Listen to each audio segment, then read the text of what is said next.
Maestro Jorge Humberto, buenas noches. Sí, buenas noches. ¿Ya me estás viendo y oyendo? Sí, lo estamos viendo. Maestro, bienvenido. Caramba, qué grato ver todos esos rostros ahí en esta pantalla. Me emociona mucho saber que voy a estar conversando con personas que hacen esa bella actividad del trabajo coral, educadores de la música. No, es un auditorio el más selecto y el más bello. Además veo que hay un buen número de chicas muy bonitas.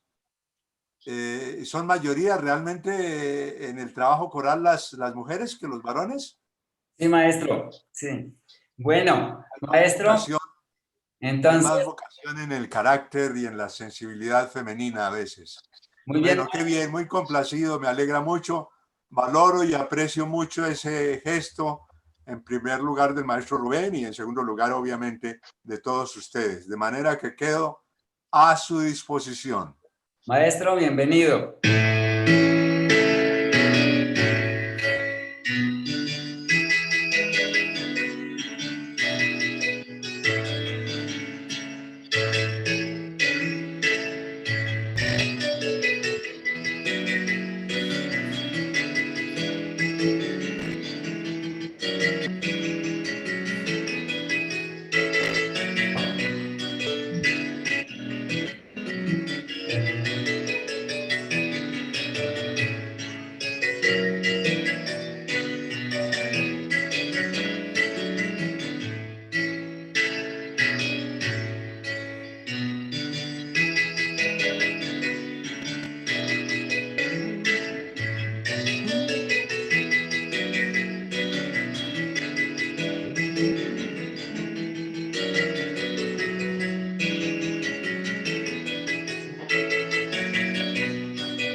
Pum, pum.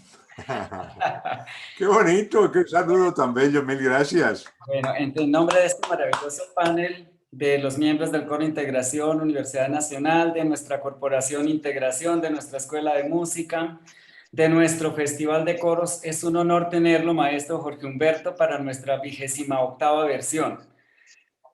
Poder tenerlo es un honor y poder contribuir en lo posible a la divulgación de su obra, que para nosotros es de enorme significado, maestro. Así que bienvenido. En nombre de todos los miembros de la Junta Directiva, de la Corporación y del Festival, de los miembros del Coro Integración, tanto miembros activos como miembros que están temporalmente fuera de la agrupación. Este conversatorio para nosotros es la apertura del festival, así que será nuestra primera oportunidad de dirigirnos a la audiencia del país para el reconocimiento de su obra, maestro. Entonces, un honor tenerlo, Gracias. bienvenido. Me permito ahora que me acompañan 7 personas moderadores que son miembros de la corporación, del coro. Ellos harán su presentación personal, así que, maestro, los vamos a escuchar a ellos y daremos inicio a este conversatorio. Muy bien, encantado. Adelante.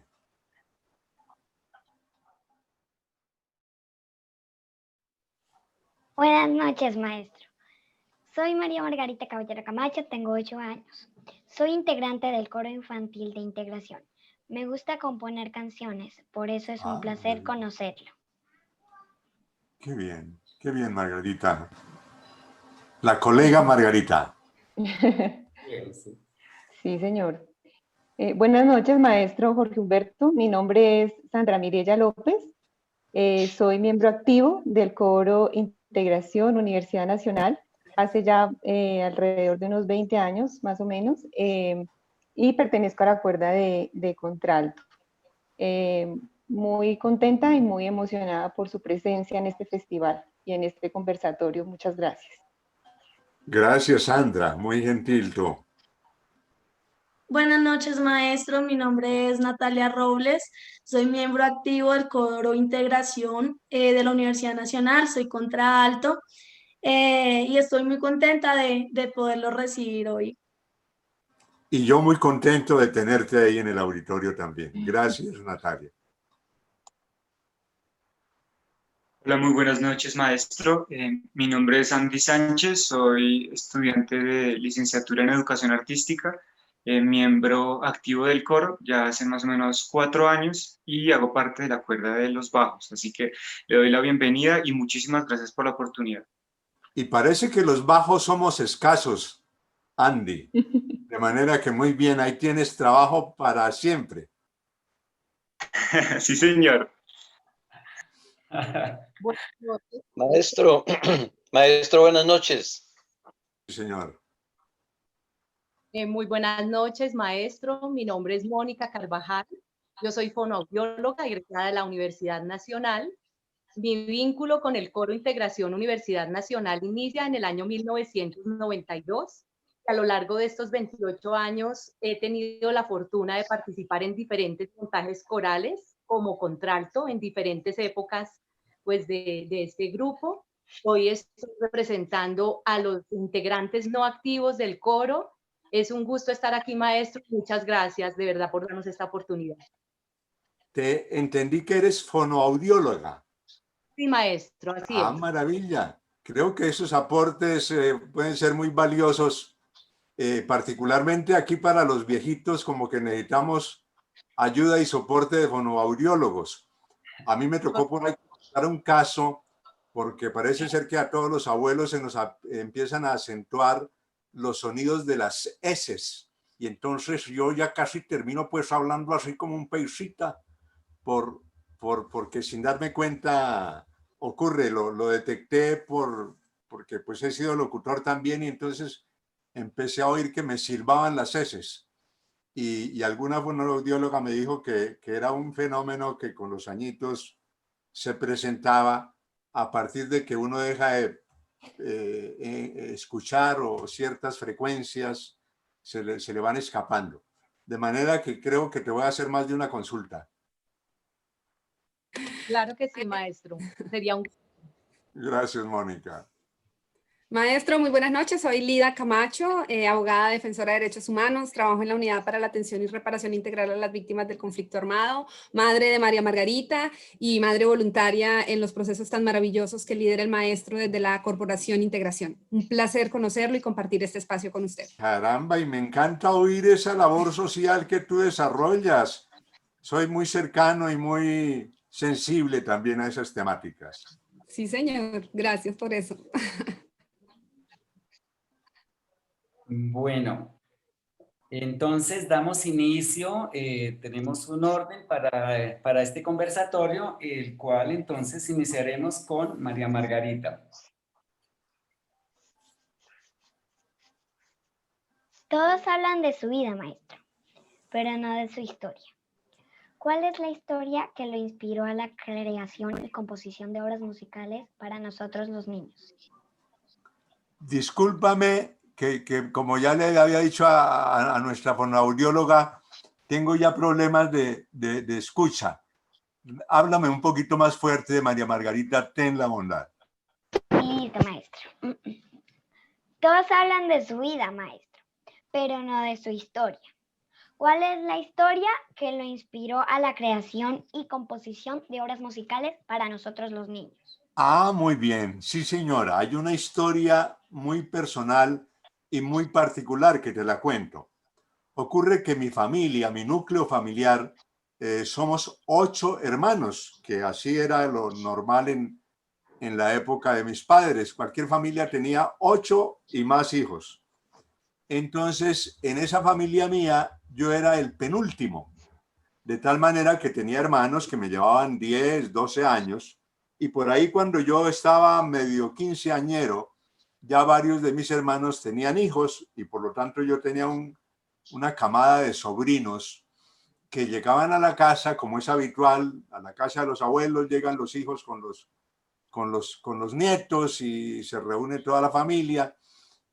Y como yo era de los menores y era un poco más cercano a los sobrinos, y además en ese momento yo medio tocaba la guitarra, entonces mis hermanos felices se desencartaban y me mandaban a los niños para que yo los entretuviera cantando.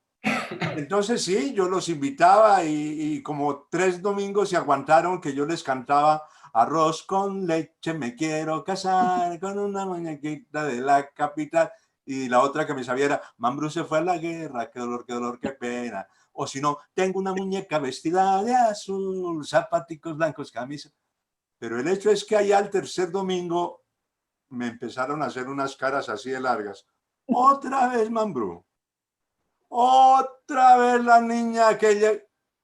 No, otras cosas, cante tío otras canciones. Y me puse me di cuenta que en esa época, por lo menos, no había canciones para los niños. O sea, todo el repertorio popular estaba concebido y pensado para cantarle a las penas del amor, para cantarle al despecho, la que me quiso pero ya no me quiere, la que me odia, todas esas dramas que hay en los afectos humanos y que se reflejan ahí con machismo y con todas esas otras características, y que yo sentía que como que eso no era propio. Sin embargo, por ahí pillé, como dicen los chicos ahora, que había unas canciones bonitas, sencillas en el repertorio popular, y entonces descubrí palo, palo, palo, palo bonito, palo, palo bonito, palo, tengo a San Antonio puesto de cabeza, no me buscan novia, ya no me interesa, palo, palo, palo, palo bonito, palo, enero, febrero, marzo, abril y mayo, son los 5 meses primeros del año. Y así encontré otras de ese carácter. La piña madura, súbete a cogerla, y el guarapo espeso, pa' la cienaguera, y el guarapo espeso, pa' la cienaguera. Yo no tumbo caña, que la tumbe el viento, que la tumbe María con su movimiento. Entonces, ahí me entretuve yo un tiempo, pero entonces después me di cuenta que bueno, que había un repertorio de porros, de cositas por ahí que uno podía encontrar y que servían, a mi juicio, pero que no había un bambuquito, que no había una cumbiecita, que no había un torbellinito, que no existía un pasillito. Y entonces me di cuenta que alguien tenía que hacer eso. Y entonces me vino la buena idea, que pienso que ha sido de mis mejores ideas, imaginarme que así como había un bambuco para los que le cantan al amor y al despecho y un pasillo para los que les cantan al sufrimiento y a no sé qué, sería bonito que hubiera un nene bambuco que le contara a los niños de alguna manera, alguito, una idea de qué es el bambuco, y una guabinita que le dijera a los niños qué es, dónde vive, qué características tiene una guabinita, y un chino pasillo que bailara y que dijera qué instrumentos toca y canta en los pasillos. Y empecé a hacer la serie de niños y ritmos colombianos para mis sobrinos. Y entonces sí, ahí tengo unos sobrinos que cantaron conmigo.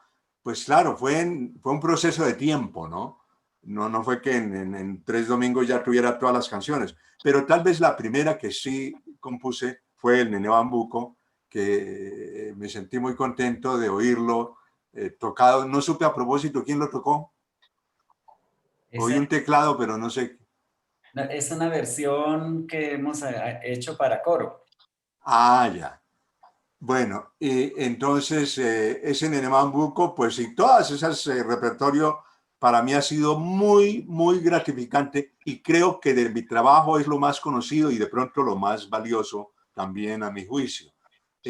Cada día recibo alguna sorpresa linda. Ahora en el último videíto que publiqué en YouTube, en mi canal, que a propósito los invito a todos a suscribirse al canal de Jorge Humberto, donde está disponible toda la obra de ese gran maestro para niños, para jóvenes, para adultos. Entonces ahí puse un ejemplo de algo que para mí es muy importante, que es la alegría de cantar. A maestros como Rubén Darío, obviamente que les importa la afinación y la medida y todo eso, y en esos desarrollos corales eso hay que atenderlo. Pero en estos niños como mis sobrinos y en los que estamos empezando, lo primero que tiene que darse es la alegría y la dicha de cantar, y de cantar espontáneamente y brincando y haciendo monerías y lo que fuere, pero sintiendo el gusto de cantar. Y entonces me llegó un video de un niño sencillito, sin pretensiones de cantante ni nada, pero que le pone un toque de ingenuidad y de alegría que me conmovió. Y yo le hice ahí 3 ñapitas al video para darle un poquito más de carácter y quedó muy bonito. Bueno, ya me extendí yo en esa respuesta, pero me encanta. Gracias, maestro. Ya creo a María. Bueno, maestro, ¿por qué apostarle a la música como método pedagógico para la construcción social en la primera infancia? Para la construcción de... Social, para la construcción social en la primera infancia. Bueno, en la primera y en la segunda y en la tercera y en todas. Yo sí creo firmemente que la música y las artes en general les hemos negado un espacio clave en la construcción social y en la construcción de comunidad y en la construcción de individuos. La educación cacarea mucho el tema de la integralidad, pero a la hora de las acciones, los colegios se preocupan de que haya inglés y computadores. Y con eso satisfacen y dejan felices a todos los padres. Muy pocos colegios sacan la bandera. ¡Eh, y tenemos un coro! ¡Eh, y aquí practicamos deportes! ¡Hola! ¿Y cómo les parece que aquí nos importa mucho el teatro? Eso no se ve. Y si se ve, de pronto a los padres de familia tampoco les preocupa o les importa mucho. Entonces, yo creo que hay que darle ese espacio y ese papel al arte como lo que permite que el ser humano se construya en esos elementos fundamentales del sentimiento, de la emoción, del poder compartir. La música en particular tiene un componente bellísimo y es que la música es fundamentalmente social. El pintor puede encerrarse 6 meses a hacer sus cuadros, el escultor puede estar jalando ya la cosa, pero el músico no puede. El músico, si canta, tiene que llamar al de la guitarra, y si tienen el de la guitarra y el del canto, hay que llamar al de la bandola, y eso es un trabajo que se construye en colectivo, y empiezan a aflorar qué queremos decir. Que la música y los artistas siempre han dicho a las sociedades lo que ni la técnica, ni la tecnología, ni la ciencia le pueden decir, pero que es fundamental que alguien lo diga. Entonces, una sociedad que solamente tiene ciencia y tecnología es una sociedad fría, es una sociedad que no sabe para dónde va, es una sociedad a la que le falta un componente humano capital, ¿sí? Entonces, la idea es que cualquier individuo, sea médico, sea ingeniero, sea científico, lo que sea, debe tener en su construcción un componente de arte, un componente de formación en algunas de esas disciplinas. Yo pienso eso con toda firmeza. Y además hacerlo de una manera consciente y que aporte, porque también hay la otra mirada es que no siempre el trabajo de los artistas es el más sano para las sociedades. De hecho, en nuestra tradición folclórica y popular, se han ido insertando muchos elementos de machismo, muchos elementos de ese amor posesivo, muchos elementos de eso que válidamente critica esta francesa socióloga de manera tan divertida y gráfica, pero real. Entonces ha habido mucha influencia de nuestros boleros y de nuestras canciones de despecho hacia esos sentimientos de desprecio a la mujer y de la mujer como la mala de la película. una serie de cosas y tengo una anécdota. Alguna vez que quería darle una serenata yo a Teresita en Tunja y no tenía yo con quién y alguien me dijo, no, allí hay un trío que da serenatas. Y le dijimos, y llegué yo y me dijeron, sí señor, le tenemos el bolero que ahorita es la maravilla. ¿Cómo se llama? Mi propiedad privada. Hijo del diablo. Y bueno, ¿y cómo suena? Y tenía una parte, que nadie te mire con no sé qué ganancia, porque tú eres mi propiedad privada. No, Dios. Entonces, eso está presente. ¿Y qué me dicen ahora del famoso reggaetón y todas estas letras y mensajes? Porque es que la cultura es una construcción de pensamientos y de sentimientos y de acciones. Y entonces, un vehículo maravilloso para transmisión de cultura es la música, porque llega sin mediadores. Y entonces ahí nos llega lo bueno y lo malo. Y también al arte hay que ponerle unos filtros de responsabilidad de qué está diciendo, de qué pensamientos se está poniendo en la mente de los jóvenes, de qué ese tipo de sentimientos se está generando. Bueno, toda esa evaluación que es delicada. Okay. Muchas gracias, maestro. Sí, señora. Maestro, cada vez son menos las composiciones musicales derivadas del folclore colombiano. ¿Qué rumbo cree que tomaría la música colombiana en los próximos años? Bueno, a ver, yo tengo ahí como un balance de dos cosas. Por un lado, es verdad que cuando uno va al Mono Núñez o al festival cualquiera, lo que ve en el auditorio, si se cuadra uno de atrás, es un montón de calvos y de pelos blancos. Porque en general el auditorio es de personas de mi generación y cercanos. Pero en el escenario ve lo que antes no veíamos, que son una cantidad de niñitos, casi como María Margarita, un poquito mayores, tocando bandola como unos ángeles, tocando tiple como el más experto, guitarras que vuelan, clarinetes, lo que tú pongas, y cualquiera de esos chicos ya pasó por el conservatorio, ya no sé qué. Y entonces uno dice, bueno, algo está pasando, algo ha cambiado. En nuestra época, pues prácticamente todos éramos empíricos. Encontrarse, yo nunca me acuerdo de haber tenido un amigo que me dijera yo estudio en el conservatorio. Y además, si me hubiera hecho eso, ¿en el qué hubiera dicho yo? Porque uno no tenía ni idea. Hoy en día, claro, Bogotá ya tiene 11, 12 universidades y varias de ellas con preocupación y trabajo en las músicas andinas. Particularmente el caso de la música andina me parece interesante porque pareciera que la academia le ha puesto bastante el ojo a esa música, tal vez porque ofrece más alternativas en la parte armónica y en algunos otros componentes formales. Entonces, por eso te digo que no soy capaz de adivinar, pero me consuelo pensando que si bien los medios abandonaron la música tradicional colombiana y se dedicaron a la ranchera y se dedicaron al reggaetón y se dedicaron a la salsa y se dedicaron a cualquier otra cosa, pero prácticamente ni porros, ni cumbias, ni bambucos, ni nada de eso casi no suena. Se dice ahora que eso no es comercial, es el cuento.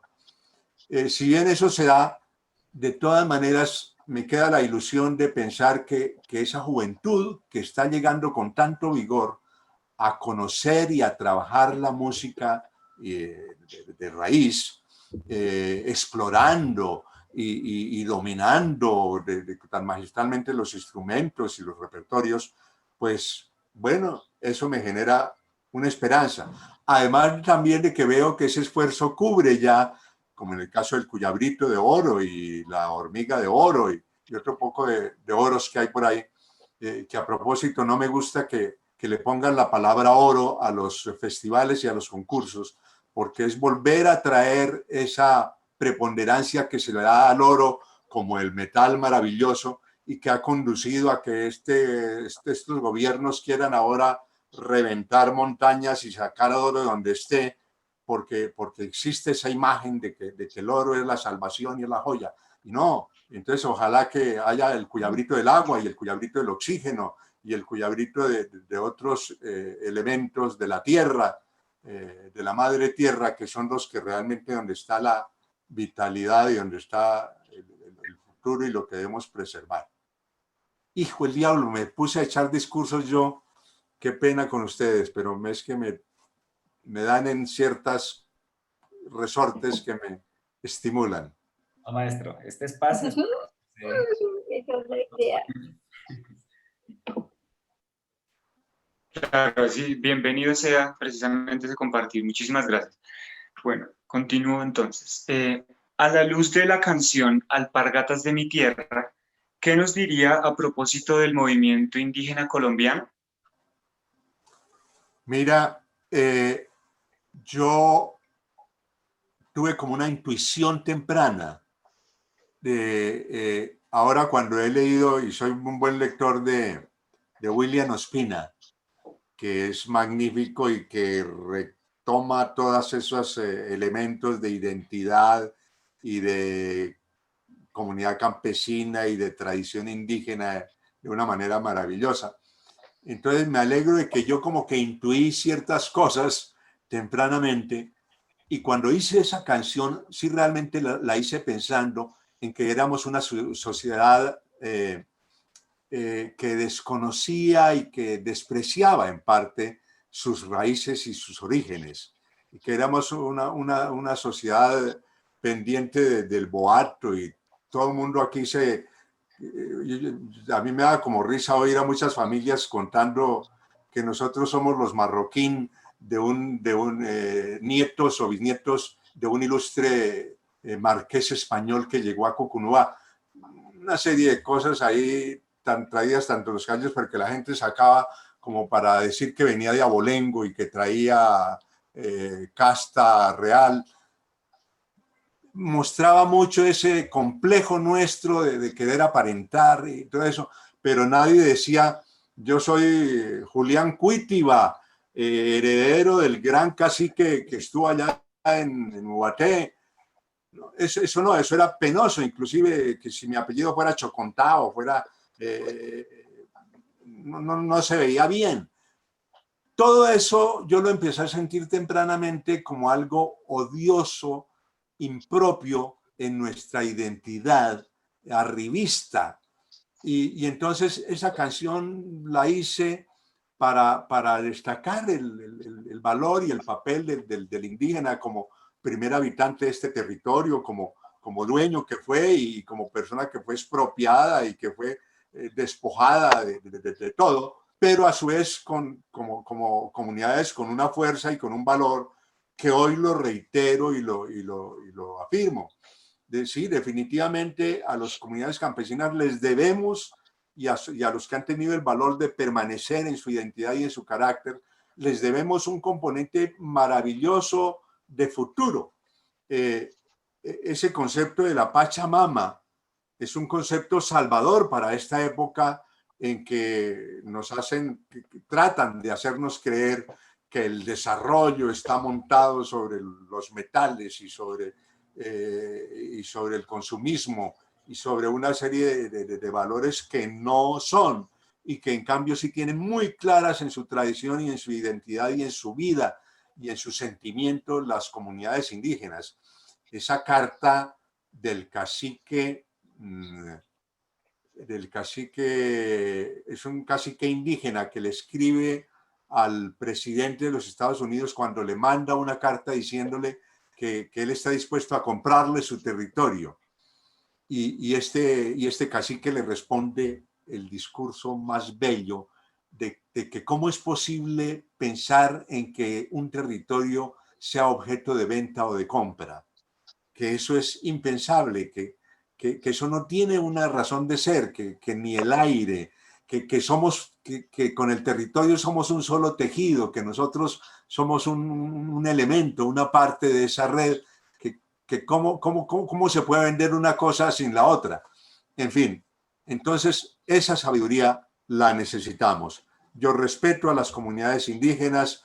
De pronto me asalta la duda, no sé si también, como es también la realidad del país convulsionado y con tantos intereses, si de pronto traten de grupos interesados en otras cosas, traten de penetrar o influir, lo ignoro, pero hasta donde yo percibo y veo, hay que darle soporte y hay que darle consideración y reconocimiento a esos valientes que han permanecido firmes en su identidad y que tienen muchas cosas para decirnos y enseñarnos.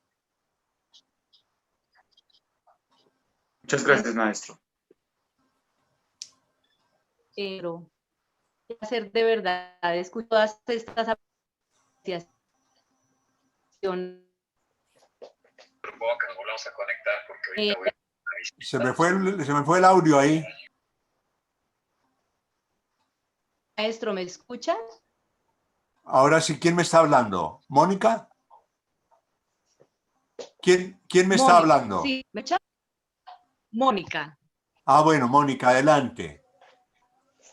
Maestro, sabemos que es filósofo, comunicador, publicista, ambientalista, músico.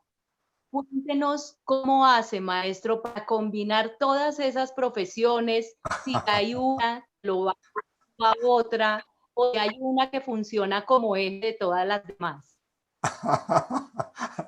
Mira, Mónica, eso lo he logrado por ser viejito. Entonces, claro, es que son muchos años. Entonces, en muchos años pasan muchas cosas. Me ha tocado moverme en muchas aguas. Me ha tocado encontrarme con mucha gente. Me ha tocado, es fruto del recorrido. Si yo tuviera tu edad, pues seguramente no tenía ese panorama ni había vivido estas cosas. Pero eso se debe a que ya soy un cucho.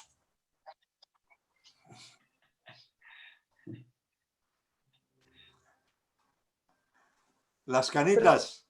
Pronto queramos saber, pero somos profesiones muy diversas y cada uno en la biografía. Bueno, me salió cortado tu mensaje. Ah, bueno. Pues sí, sé que destaca en muchos. ¿Cómo hizo? Si primero se interesó por la parte educativa o por la parte de cómo. Cuéntenos un poquito, más o menos, cómo fue desarrollar muchas profesiones. Ah, bueno, te cuento eso. Mira, a ver, primera etapa, digamos ya de la parte formativa como tal, es que a mí me tocó pasar por un seminario. Y entonces es un capítulo de mi historia en que a los 12 años estuve en un requinternado. No era internado, era un requinternado. Por eso es que la pandemia a mí no me cuesta trabajo, porque yo viví en pandemia los 7 años claves de mi vida, aislado en un convento, pues prácticamente, lejos de familia, lejos de amistades, en un círculo de 200 estudiantes que formamos parte de ese proceso. Cosas buenas y cosas malas en ese contexto.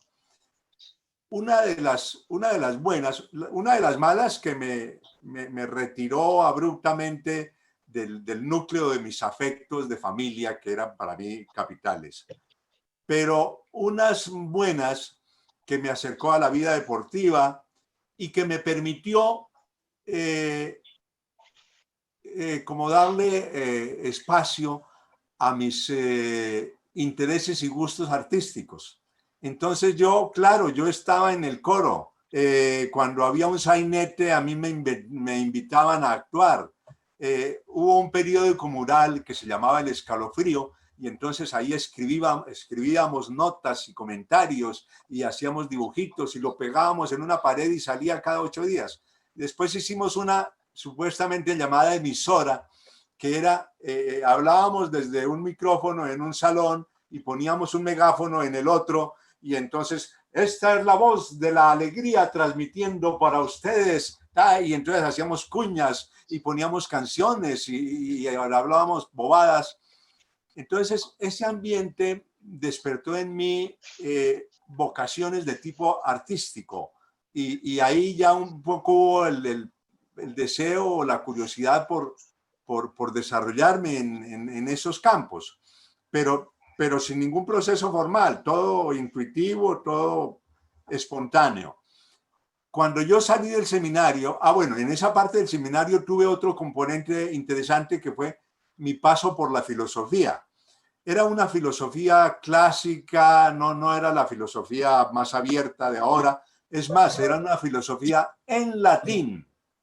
Pero de todas maneras, eso me dio un contexto humanístico y de disciplina intelectual, digamos, que fue bueno. Nunca me he considerado un filósofo, yo nunca hice conferencias de filosofía, nunca he participado en debates filosóficos, nada. En eso yo no tengo mayores ni gustos ni habilidades. Pero sí me sirvió para la lectura, me sirvió para mirar un poco la historia del mundo y del pensamiento. Y eso fue un buen componente. Cuando ya me tocó decidir de qué profesión voy a ejercer, de qué voy a vivir, entonces estaba yo en un despiste bárbaro porque yo no conocía, salvo por mis hermanos, sabía que la ingeniería era una cosa que existía porque ellos ya estaban estudiando, ya habían terminado ingeniería. Pero más nada, yo no sabía nada.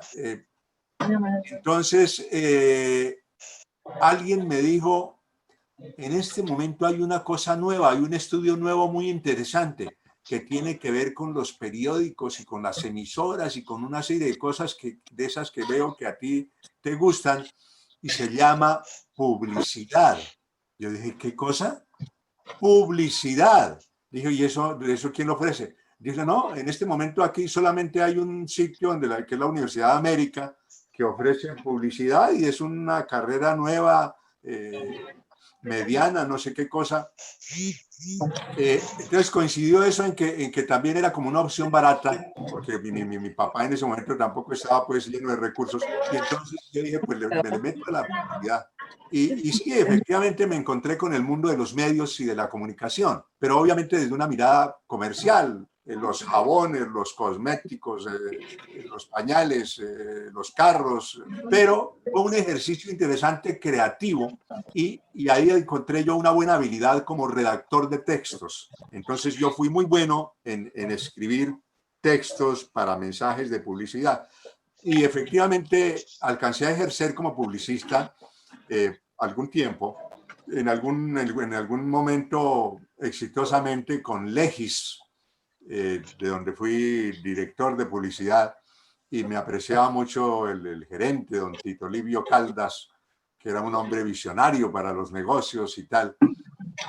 Pero también me encontré yo que no era el mundo que a mí me llenaba, porque me ponía en un plan puramente de vendedor, y ya para ese momento yo criticaba mucho esta sociedad de consumo y estas cosas, y entonces yo me sentía ahí como en una doble moral, pues por un lado hablando de que el mundo debería tomar otros rumbos, pero a la vez haciéndole propaganda a los carros, y bueno, en fin.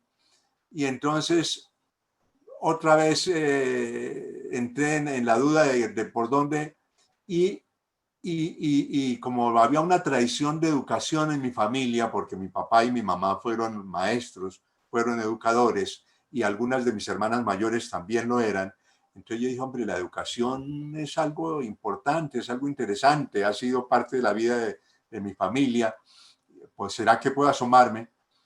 Y rápidamente te cuento que me presenté a unas becas de la Fulbright, que es una entidad que daba unas becas muy acreditadas, o sea, los becarios Fulbright son todos menos yo muy inteligentes. Y tuve la fortuna de tener una beca Fulbright para ir a estudiar educación. El argumento que yo les di, que pronto los animó a quienes me dieron la beca, porque en ese momento mi inglés era muy malo, todavía lo es, pero en esa época era peor, los animó a darme un apoyo para un curso de inglés y la beca para estudiar en Syracuse University educación, con énfasis en tecnología educativa. Y entonces ahí sí entré yo en el mundo pues más particular de la educación y pues claro, en un nivel de maestría. Y tuve también un encuentro con académicos interesantes, gringos, que es como otro nivel, ¿no? En Estados Unidos, tú sabes, hay clases populares, pues de esas que hablan ese inglés que nadie entiende y que tienen esa mentalidad como de los que votan por Trump. Pero también hay una élite intelectual muy selecta. Y en estos posgrados, pues el tipo de personajes que iban eran maravillosos, personas, maestros, unos, compañeros de estudio otros, pero todos de unas calidades humanas e intelectuales y de mirada amplia sobre el mundo.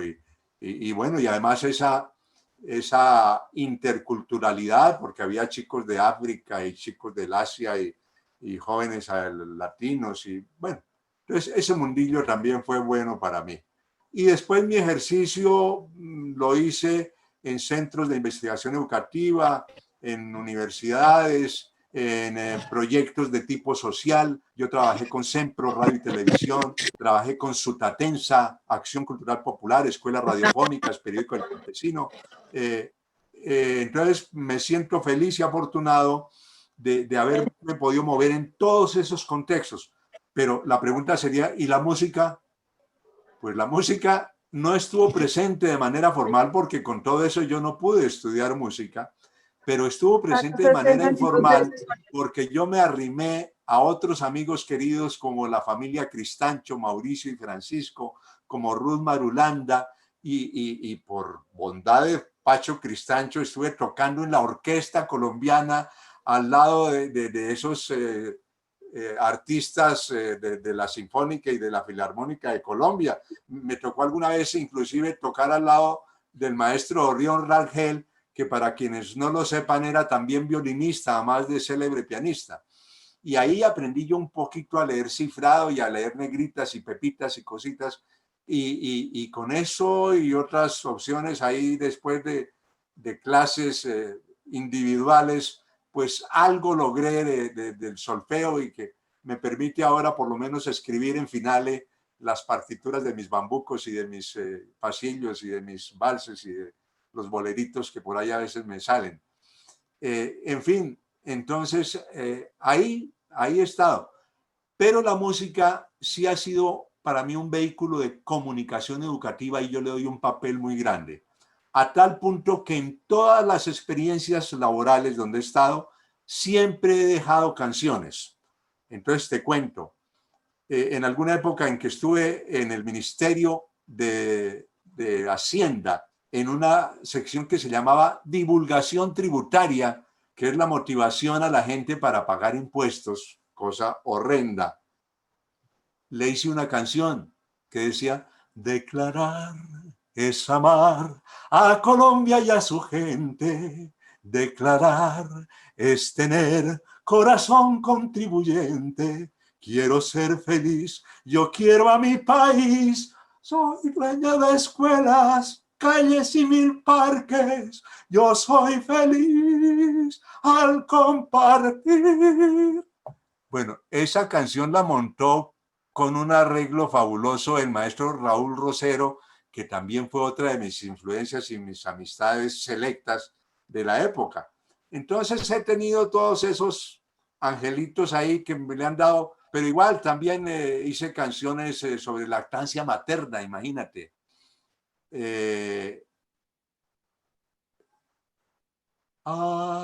Arrurru, mi pequeñín, arrurru, mi corazón, porque soy madre y mujer, porque vivo una ilusión, de mis labios brotan besos, de mi pecho brota amor.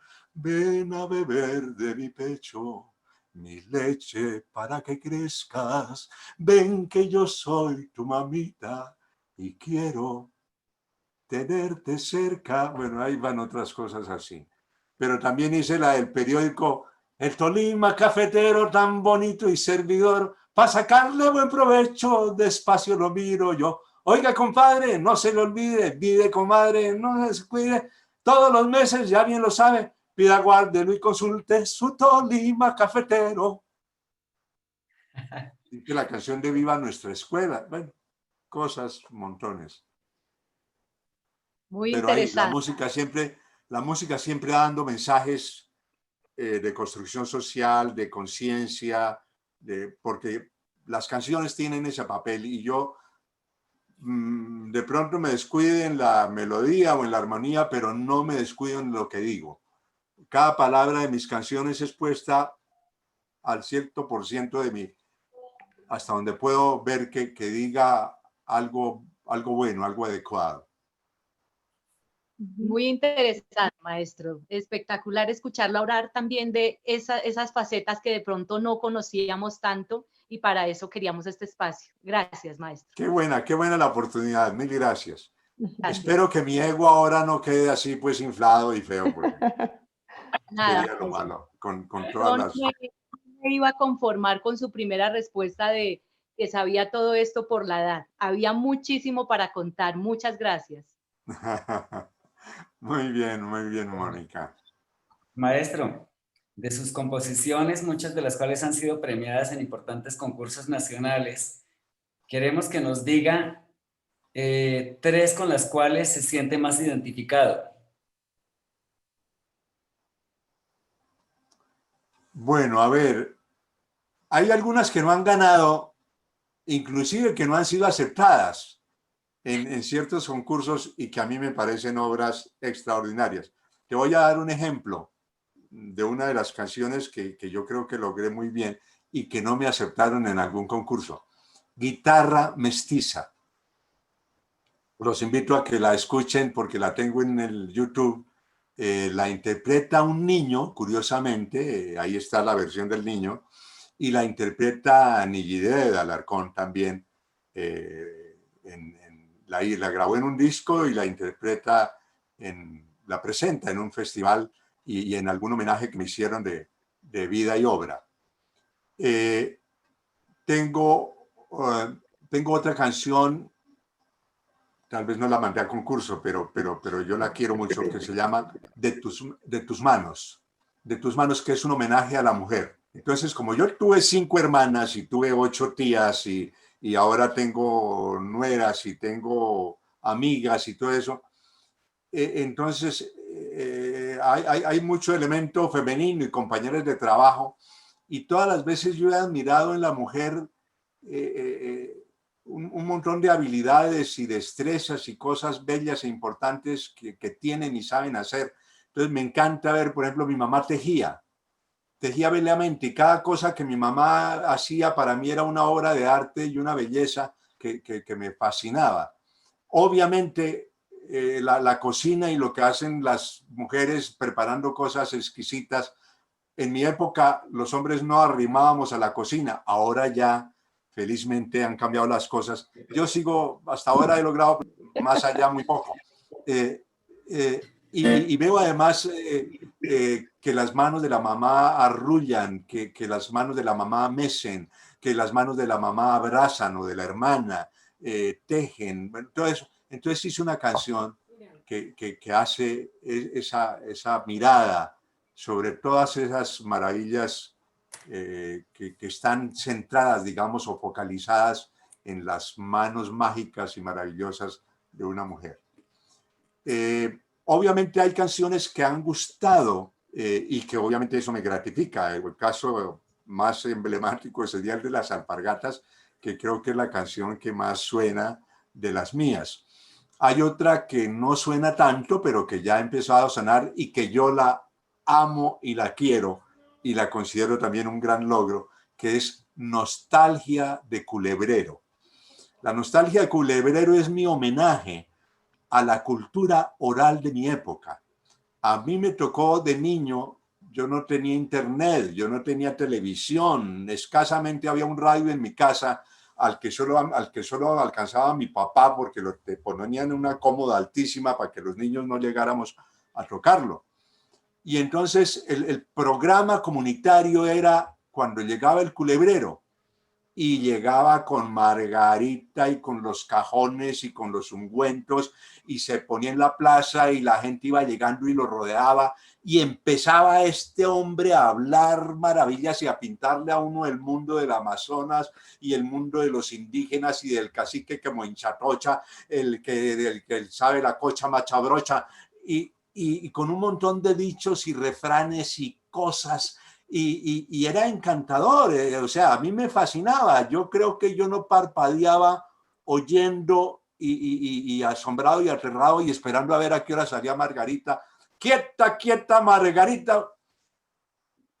Esa tradición oral y ese encuentro, ese espacio, para mí fue la primera red social. Esa era mi red social, porque ahí estaban chicos grandes, todos pendientes del youtuber que teníamos ahí, que era el culebrero, con esas historias, con esa manera fascinante de cautivar. Y obviamente al final el tipo él vendía el vermífugo y vendía el remedio y la cucharada y lo que fuera. Y la gente pues le creía y en fin. Lo mismo que ahora, ¿no? Seguimos creyéndole a un montón de gente, un montón de cosas. Y entonces yo dije, quiero rescatar esa etapa y quiero hacerle un homenaje a esa vertiente y a esos pioneros de la oralidad y de la cuentería, porque ellos fueron los primeros cuenteros, sin duda. Y si alguno de estos, si William Ospina o alguno de nuestros escritores hubiera vivido en esa época y le hubiera tocado ser campesino y no ir a la escuela, seguramente había sido uno de estos buenos cuenteros que recorrían el país. Obviamente, y capítulo aparte, todas las canciones que he hecho para los niños, especialmente la serie Niños y Ritmos Colombianos, todas me dan gratificaciones hermosas y bellas. Me he encontrado yo ya son como 2 o 3 generaciones de niños colombianos que vuelven y cantan esas canciones. Y yo me he encontrado alguna vez me encontré en un recital que dimos hace por ahí 5 años atrás, y canté la guavinita, pues yo canto las cosas y a la final un gran maestro de música como ustedes, director de coros, licenciado, máster en música, me dijo, usted es el compositor de la guavinita. Fue la primera canción infantil colombiana que yo canté cuando tenía 7 años. ¿Cómo no me voy a emocionar yo con eso? ¿No? Pues yo quedo pleno. Y así varias anécdotas que vienen por ese camino, porque son canciones que no han sonado en la radio ni en la televisión. Ni la guavinita, ni el chino pasillo, ni el guambito sanjuanero, ni nada de eso, ni la niña cumbia. Eso no lo hemos visto jamás en radio ni televisión. Pero ha circulado gracias a personas como ustedes. De manera que en este momento yo le hago venia profunda de agradecimiento a todos los profesores de música queridos y bellos que han encontrado en ese repertorio una posibilidad o que lo han visto como válido para trabajar con los niños desde otras miradas. La música. Y bueno, eso me gratifica a mí profundamente. Gracias, maestro. Creo que es oportuno escuchar Nostalgia de Culebrero. Paren la oreja, pueblo querido, que aquí llegó su negro amado. Yo soy el indio Simimoroso con su maletín milagroso. Lo dejo abierto aquí en el medio porque para todo trae un remedio. Váyanse acercando, señores y señores, para que miren las maravillas curativas que traigo del otro lado del occidente. Acérquese, pero no tanto, niño, que me lo pica la culebra Margarita. Eran eternos viajeros. Eran eternos viajeros, aventureros, conocedores del más allá. Eran profetas y sabios, recolectores de los misterios de mi lugar. Eran cascadas de historias que de contarlas no nos esperaba nada. Bueno, en fin, ahí se me olvida ahorita, pero es un texto muy bueno. Suerte futura, que a la vida dura le continúa. Eran los juglares de la calle, maestro. Eran mis ojos de niño que a Margarita del cautiverio querían sacar. Era la voz que pintaba mis pensamientos con 1000 colores de ingenuidad. Pomada chocuana para el reumatismo, la hierba sagrada para el maleficio, le limpia el karate, le sana el ombligo.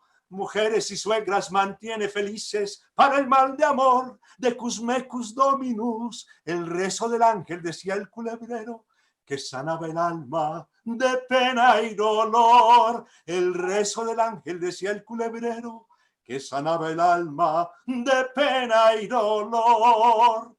Y hay una segunda parte grandiosa también.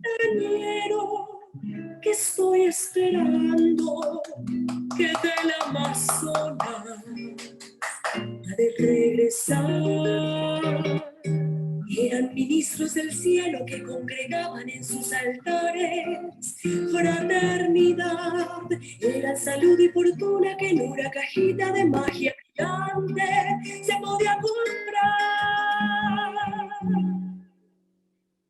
Con este jarabe descarga la bilis, con 3 cucharadas expulsa lombrices, le limpia el karate y también cicatrices.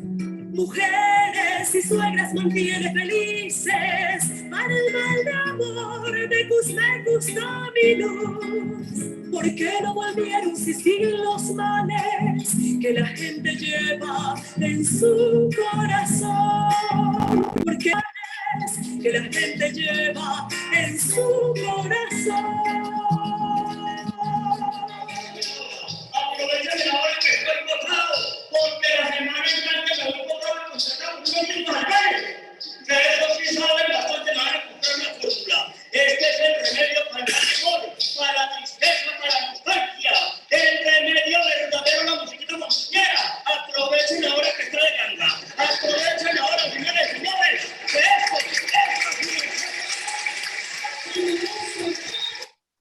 Bueno, muchas gracias, maestro. Bueno, continuamos. Vamos acercándonos a la hora maravillosa. Así que continuamos. Maestro, su merced, ¿qué les puede decir a quienes aman componer música, pero no han tenido la oportunidad de formarse académicamente?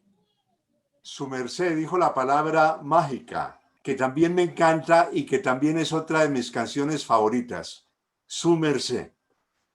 Esa palabra es muy linda, es el vocablo mestizo por excelencia y se identifica plenamente pues con nuestra cultura. Es más, me encanta verlo en uso ahora mucho más frecuente, porque ya no solamente es en el territorio cundiboyacense, se lo he oído a un poco de paisas y gente por allí del Quindío y demás, y le suena hermosísimo. Entonces, es muy bello. Pero por pensar en el su merced, la pregunta era que ¿qué le diría? Muy bien, también me encanta. Yo soy santanderiana y esa es mi forma de tutear. Cuando digo su merced, estoy tuteando. Claro, claro. Maestro, la pregunta era, ya. ¿qué les puede decir a quienes aman componer música, pero no han tenido la oportunidad de formarse académicamente? Bueno, yo les diría, por un lado, que traten de formarse. ¿Sí? O sea, yo no soy partidario de desconocer el aporte académico y el aporte del conocimiento. No lo pongamos así tan académico para no darle pues una estatura innecesaria. El elemento del solfeo, la posibilidad de describir la música, la posibilidad de entender qué es un acorde, los distintos acordes, como las cosas fundamentales que intuitiva o empírica o formalmente se usan. O sea, yo puedo coger mi tiple y así no sepa en qué tono estoy, sepa dónde cambio y allá llego y tampoco sé por qué cambié, pero la oreja me lo dijo o el amigo me lo enseñó. Y todo eso es válido. Entonces, creo que el aprendizaje empírico sigue siendo perfectamente válido Y hay personas tan talentosas, tan admirables, pues con unas capacidades que casi que les bastan, como que no necesitan más. Yo he encontrado gente que a punta de oreja hace lo que quieran. O sea, componen, organizan, armonizan de una manera bárbara, pero no es el caso general. O sea, hay que aceptar que no todos tenemos talentos de tanto privilegio. Entonces, a los que no tenemos talento de tanto privilegio, nos ayuda, nos conviene conocer unos elementos en algún nivel formal. Por lo menos alguien que nos diga, este es el do, este es el re, este es el mi, este es el tono menor, este está. Hay canciones que tienen una primera parte en tono menor y una segunda parte en tono mayor. Los ritmos de las canciones son distintos. Uno tiene que ver si va a componer bambuco, o pasillo, o cumbia, o salsa, o merengue. Hay otras músicas. Digamos que la ilustración musical sería una buena recomendación. Poder oír distintos tipos de música, música africana, música colombiana, música venezolana. A propósito de música venezolana, me encanta a mí. Qué cantidad tan bella de música y de golpes y de ritmos y de cosas hermosas que hay ahí. Hace poco empecé a descubrir un poco la música argentina, que en mi ignorancia había pensado que todo lo copaba el tango. Y ocurre que no, hay un universo allá de otros aires y otros ritmos y otras cosas muy interesantes. Entonces, bueno, y varios de esos muy cercanos a nuestra música latinoamericana, porque definitivamente también hay una identidad latina en las músicas. Nuestros bambucos y nuestras cosas están muy emparentados con aires argentinos y chilenos y venezolanos y demás. Entonces, primero, a quien tenga la intención y el deseo de escribir y componer música, que lo haga. Ni más faltaba que le fuéramos a cortar las alas. Claro que sí, pero trate de hacerlo bien. Tenga en cuenta qué va a decir. Cuídese de estas cosas que yo estoy diciendo. ¿Qué tipo de sentimiento va a comunicar? ¿Qué tipo de mensaje va a dejar en la mente de aquel a quien se dirige? ¿Quiere dejarle un mensaje de machismo y quiere meterle más a la subestima de la mujer o al amor posesivo, ¿no? O al mundo de los celos y de la venganza y de todas esas cosas, o quiere hacer, es válido. Yo siento válido, por ejemplo, la canción que en ese tiempo la llamábamos de protesta, pero que realmente no era protesta, era una canción de denuncia, que yo pienso que también los artistas tenemos derecho a denunciar cosas que no nos parece que estén bien, que estén funcionando bien en la sociedad, y hay que decirlo. Y a veces hay que decirlo un poco con valor, sin ofender, sin entrar en insulto, pero sí yendo a la verdad que uno mira o que uno conoce. Entonces, hay muchas temáticas. Yo pienso que el que empieza a hacer canciones debería primero ver que hay un universo muy amplio de temáticas, que no solamente está la ranchera y el bolero y el reggaetón, sino que hay otras temáticas y otros universos, que hay que hablarle a los niños, que hay que hablarle a los jóvenes, que hay que hablarle a la dirigencia, que hay que hablarle a la mujer, a la familia, a mil cosas, y que hay que hablar del medio ambiente y que hay que hablar del agua, y tiene que estar uno, asomarse a ver dónde quiere poner su corazón y su voz. Yo pienso que esa sería una primera. ¿Dónde quieres poner tu voz? ¿Dónde quieres poner tu palabra? ¿En qué tipo de tema? Y después de eso, si viene, bueno, póngale música. Si ya sabe de qué va a hablar, póngale música, coja su tiplecito o póngase la mano en la oreja y vaya inventando, y una grabadorcita y va hilando ahí las cosas para que no se le olviden, porque también nos pasa eso, ¿no? Que uno empieza ahí a orejear y después, ay, ¿cómo era que empezaba la canción? O que no nos pase lo que me contaba alguna vez un amigo, que dijo el amigo, voy a hacer una canción, y se sentó a ver, y entonces a ver como qué le sonaba, y de pronto algo le sonó muy lindo, y dijo, uy, esta canción sí me llegó, pero inspirada. Ta, tarara, ta, ta, ta, ta, ta, ta, tarara, ta, ta, ta, ta, ta, ta, tarara, ta, ta. Es como una marcha, ¿no? Suena lindo. Maestro, Bien, nos maestro, llega... muchísimas gracias por sus valiosos consejos, maestro. Espero todos hayan podido atenderles y Margarita, que es la más chiquita de este conversatorio, haya recibido y acoja. Ay, Margarita, cierto que ella es recomendaciones. compositora, sí, claro, Margarita. Hay que seguir escribiendo. Fíjate mucho en qué palabras vas a decir, a quién le quieres cantar y ponle el Gracias, maestro. sentimiento que corresponda, si es de alegría, si es de nostalgia, que la música traduzca también eso, ¿no? Porque es distinto el ritmo para un momento alegre a para un momento duro, difícil, nostálgico, triste. Maestro, nos llega una pregunta de Nancy Paola Sánchez, contralto, así que la invitamos a que por favor conecte su micrófono y la comparta con todos. Bueno, muy buenas noches. Primero que todo, agradecer al maestro Jorge por compartir este espacio y a la gestión de integración, pues por permitirlo. La pregunta va para el maestro que dice, además del mérito que implicó ganar el premio Ibagué Capital Musical de reconocimiento a la vida y obra en 2017, maestro, ¿cuál es la responsabilidad cultural de haberlo obtenido? Me pones ahí a pensar en algo que todavía no he pensado. Y es que, ¿verdad? Ahora que tú lo mencionas, como que ese premio y ese reconocimiento, a ese premio y a ese reconocimiento debe corresponder como una respuesta de compromiso y de más acción que realmente no la he visualizado.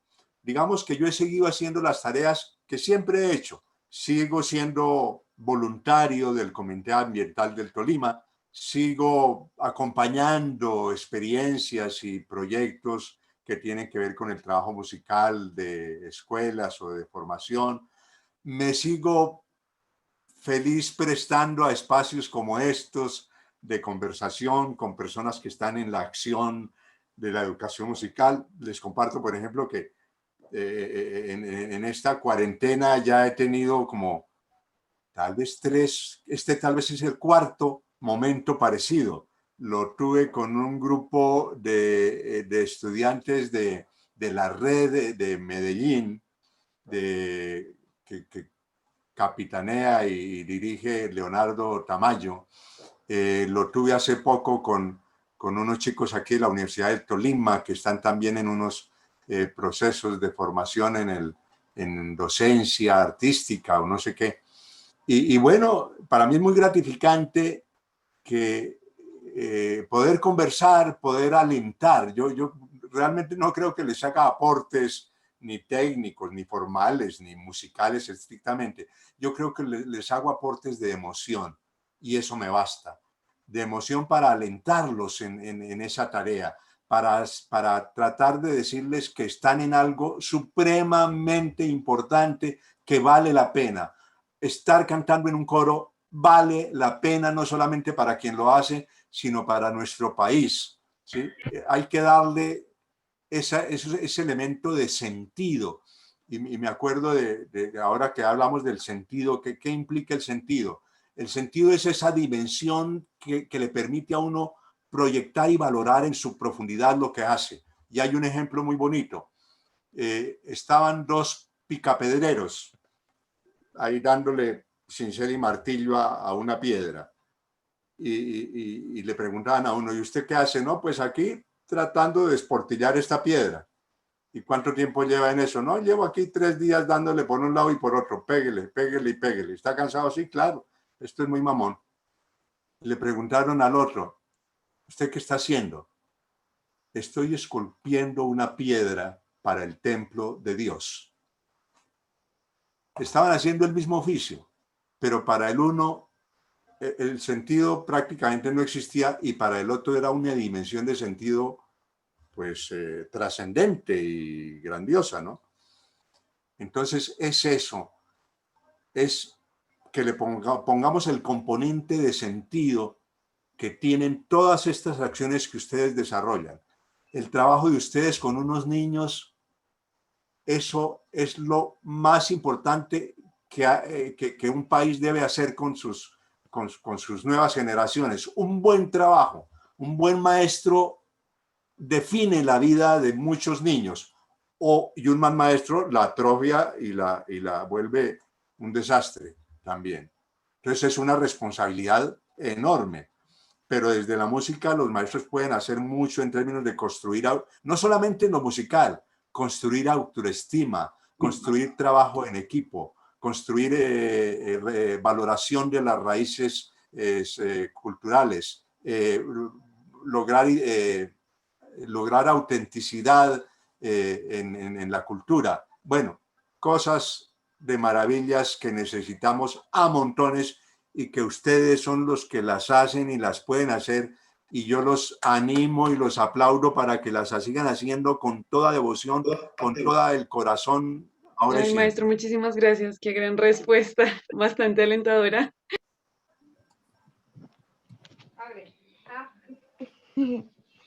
Maestro, ¿qué maestros y maestras tocaron su sensibilidad con las artes musicales en el transcurso de su formación académica? Ave María. Bueno, los maestros que a mí me tocaron, te voy a mencionar los buenos y los malos, porque en la vida encontramos de todo y es bueno aprender a convivir con lo bueno y lo malo, porque nos va a tocar inevitablemente, pareciera pues. Entonces te voy a hablar en primer lugar de un buen maestro. Ocurre que cuando yo hice, en este caso fue una buena, muy buena maestra, extraordinaria maestra. Ocurre que yo tengo una anécdota muy curiosa.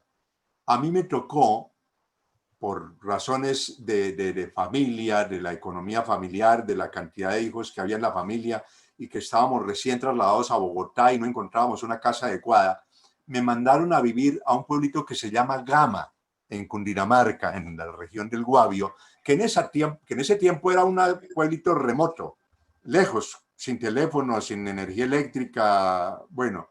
Y me fui a vivir con la tía Margarita cuando yo tenía 6 o 7 años. La tía Margarita, pues claro, una tía amorosa y bella y buena, con su vida sencilla de pueblo, piadosa ella, iba a misa todos los domingos, tenía un horno riquísimo donde preparaba pan y le preparaba un pan así de grande al cura que se lo llevaba todos los domingos porque era el pan del Padre. Pero al lado del pan del Padre uno ahí pellizcaba también cosas ricas como almojábanas y pan de yucas. Y como ya era la edad de empezar a estudiar, entonces la tía me llevó de una allá. A mí no me tocó preescolar, a mí no me tocó aprestamiento de ninguna índole, de derecho a primero de primaria en la escuela pública del municipio de Gama, donde llegaban niños campesinos chorreando con los mocos por acá, oliendo mal muchos de ellos, caminando kilómetros con los calzones roídos, en fin. Y pues yo era en buena parte parecido a esos chiquillos.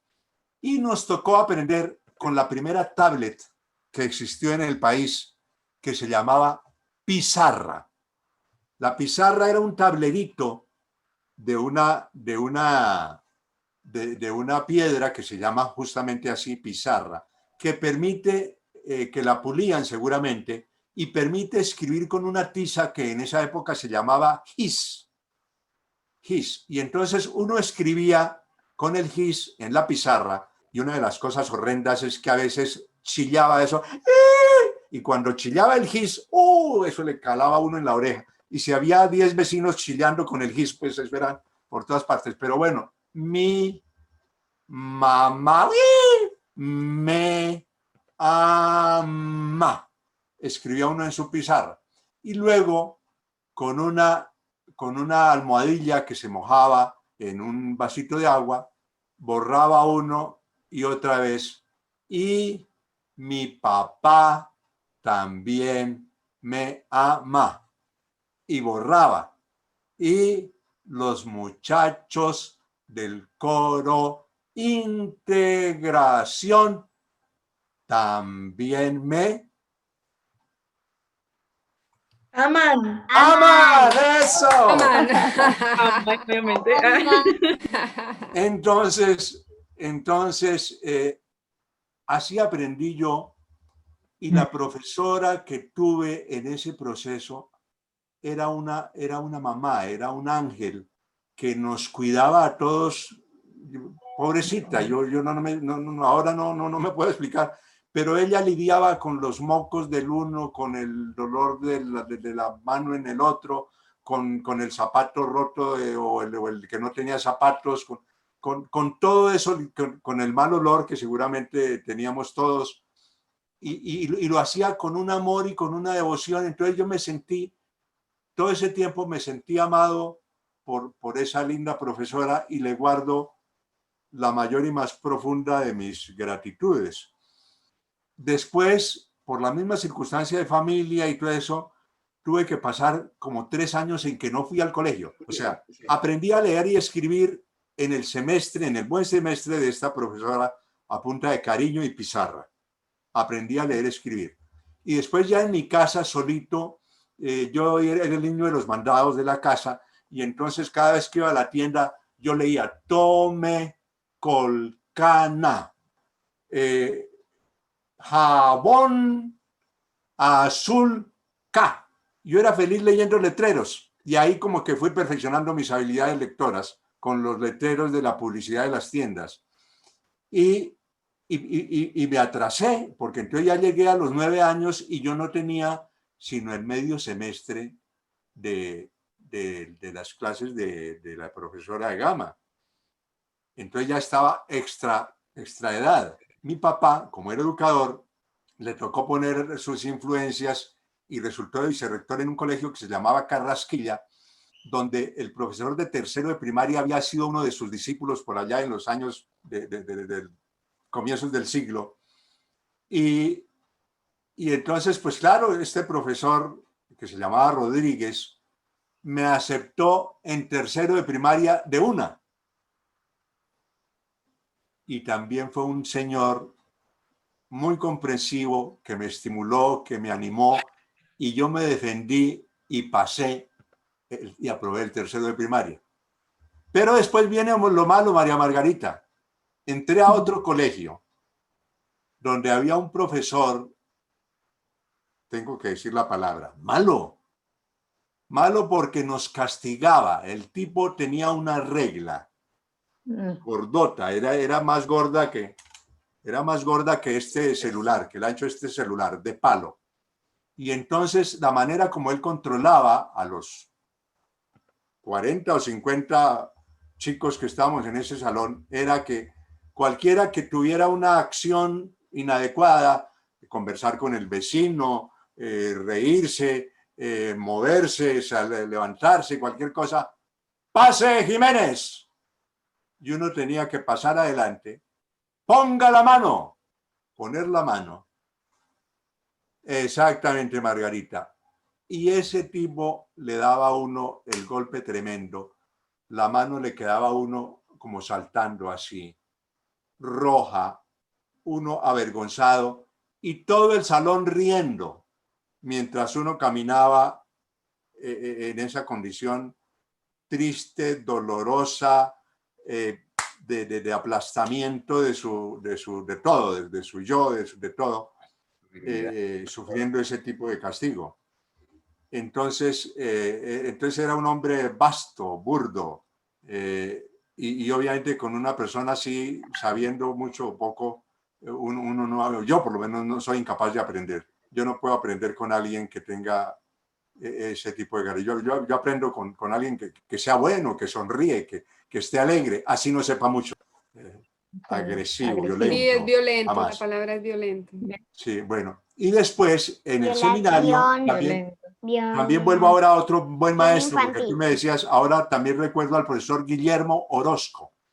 El profesor Guillermo Orozco era un hombre pequeñito, él era bien pequeñito, de una agilidad deportiva tremenda, porque ese chiquitín jugaba fútbol de maravilla y jugaba básquetbol y encestaba por debajo de los grandotes y por el lado, y se les pasaba por entre las piernas, y bueno, hacía maravillas. Pero además era músico, tocaba el acordeón, leía nota. Él había sido hermano marista, entonces había tenido una formación musical. Y entonces él vio en mí como el talento de la música y del talento histriónico y tal, y yo era pues su figura para para todos los eventos que él organizaba. Él pintaba los telones también, y entonces inventábamos tertulias y cosas que él animaba, y en varias de ellas yo fui solista y figura, y eso me ayudó mucho a mi ego y a mi autoestima y a mi valoración de mis capacidades en ese campo. Entonces yo le agradezco a él eso, que si no lo hubiera tenido, de pronto yo hubiera tenido un nivel de muy bajo perfil y de mucha desconfianza y muy triste mi paso por el encierro del seminario.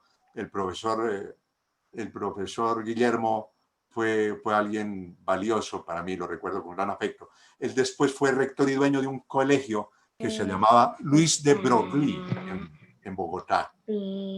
Bueno, eso te cuento. Y después en universidad y tal, pues igual, otros buenos y otros malos.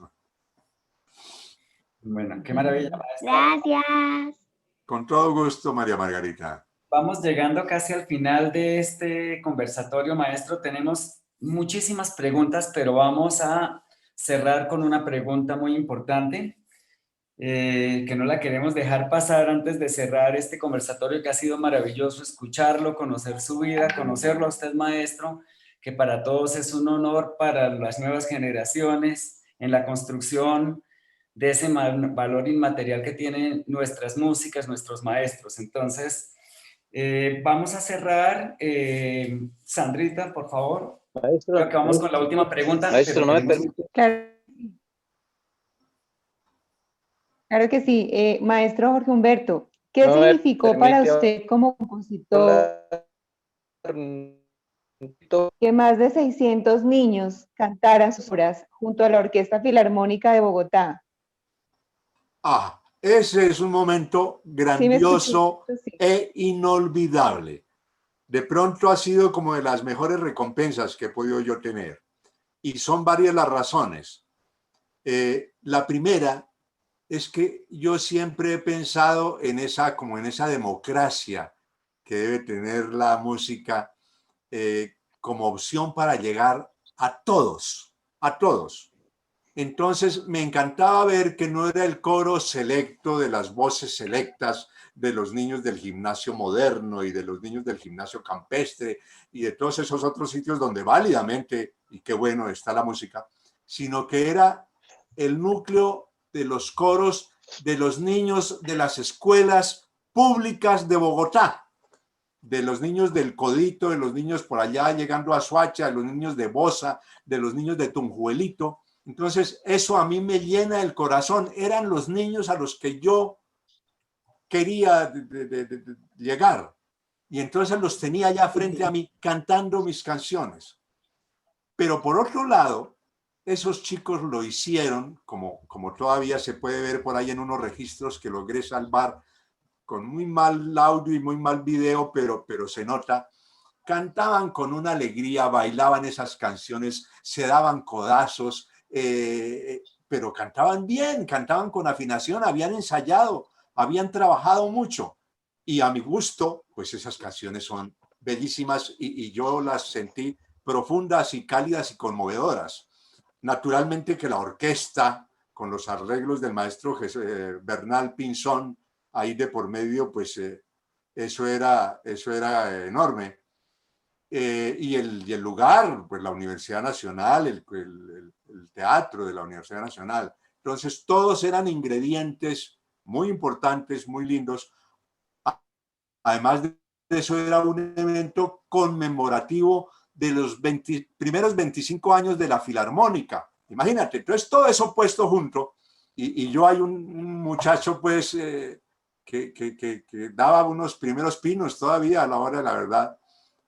Pues enorme, inolvidable. Yo lo recibí como un homenaje bellísimo que por suerte quedó ahí en algunos lados. He tratado de conseguir los archivos originales de que seguramente tiene Señal Colombia, pero he hecho intentos con eso y me metieron ahí en un proceso complicadísimo de estos que ahora se usan tanto.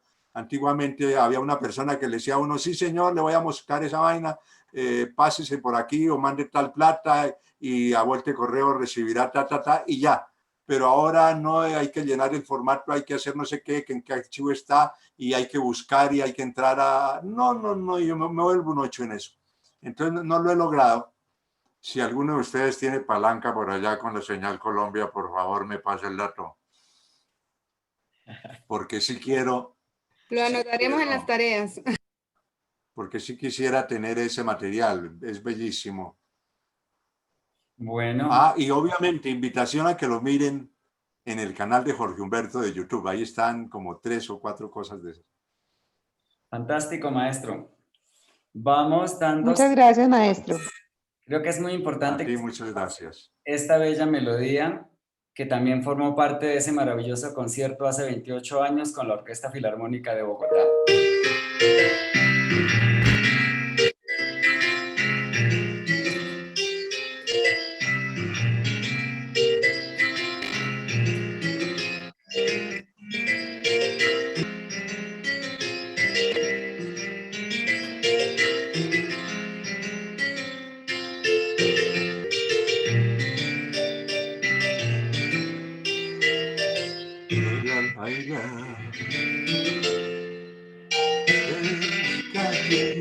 De colores.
Esa es. Muy bien. Bueno, qué maravilla, maestro. Un aplauso.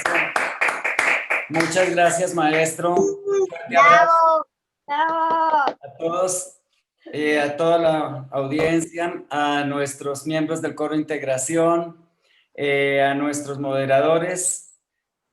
Muchas gracias. Los esperamos dentro de 8 días en el segundo conversatorio. Un fuerte abrazo para todos. Maestro, su despedida. Un gran abrazo. Muchas gracias, maestro. Muy agradecido con ustedes, muy gentiles por su atención. Valoro mucho el cariño que noté, el interés que pude advertir. Y bueno, espero que no haber copado mucho el momento, pero como que a veces estas situaciones me animan me ponen un poco más locuaz, pero bueno, tenía esas cosas, las dije desde el corazón y desde lo que siento, y obviamente que pues así se dieron las cosas y qué grato, muy complacido de conocerlos, de verlos. La virtualidad tiene su encanto también. Entonces aquí ver esa pantalla con todos esos rostros y los nombres ahí identificados. A algunas personas como Luis Ángel creo que no los escuché hablar. De pronto, ¿quién más me faltó ver? Por aquí creo que Francisca tal vez tampoco la escuché. Pero bueno, habrá otros momentos en que intercambiemos y nos aproximemos. Mil gracias, maestro Rubén Darío. Usted es un encanto. Valoro mucho su liderazgo en este proyecto, ya con 28 años a cuestas haciendo estas tareas. Pues eso es una obra enorme que da para un monumento ahí en la Plaza de Bolívar. Vamos a escribir a la alcaldesa a ver si le hacemos ese monumento a Rubén Darío y a la integración. Pero hablando en serio, ¿verdad? Que es muy meritorio tu trabajo. Lo aplaudo. Confieso que no lo conocía yo como ahora lo estoy aprendiendo a conocer. Y qué bueno, fíjate tú, que hay cosas lindas que van llegando a la vida y informaciones valiosas que uno recibe. A todos ustedes mi felicitación y, como les decía antes, mi voz de ánimo. A María Margarita, que me encantó verla acompañando aquí a esta gente desde viejitos como yo hasta otras personas ya fonoaudiólogas y maestros y maestras y tal. Y tú cantando con todos ellos, qué oportunidad tan linda. Felicitaciones a todos y adelante, mis aplausos. Gracias, maestro. Gracias, maestro. Muchas gracias, maestro. Gracias. Te amo mucho. Buenas noches. Muchísimas gracias, maestro. Todo estuvo muy hermoso. Me encantó su ánimo, su emoción. Es que transmite y en verdad que alienta muchísimo a ser unos hermosos y muy buenos profes que brindemos todo lo que y más que de su vivencia. Muchísimas gracias. Muy grato oírte eso. Gracias a ti, Jessica.